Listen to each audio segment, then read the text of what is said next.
Well, I can tell this is a risk taker. This is the only person in red in the entire audience.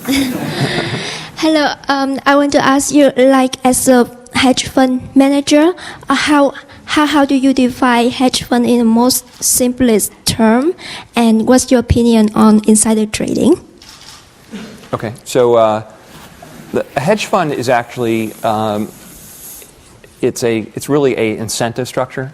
So a hedge fund manager compared to a institutional manager is compensated largely based on the profits. So we get 20% of the profits from managing capital. Now, what a hedge fund manager does is very, very broad. It's everything from being an activist shareholder to being a commodity trader to being a macro trader to being a short seller. So it's really a compensation structure as opposed to an asset class, and people sort of make that mistake. My thoughts on insider trading,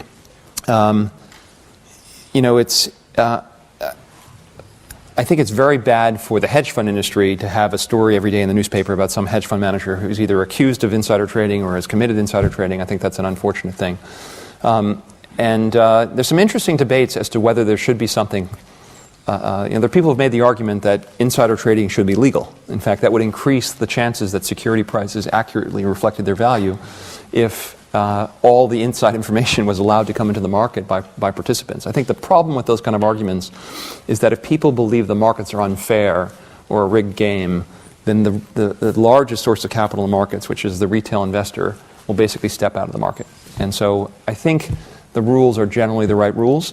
The problem I have with a lot of the regulation, at least the way it works in the United States, is there's a lot of people who are accused of a crime where that accusation is made in a very public way, it's leaked by a regulator, etc. And that puts enormous pressure on the individual to settle, and also harms them reputationally in their business and otherwise.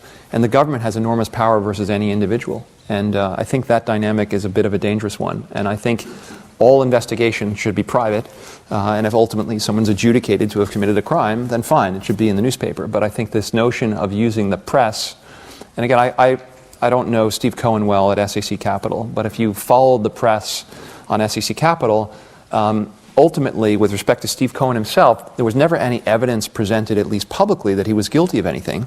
But there was enormous pressure brought to bear on him, to settle, and it destroyed his business. And we'll never know, it takes years to find out whether someone's guilty or not. So I think that whole dynamic is a very unfortunate one.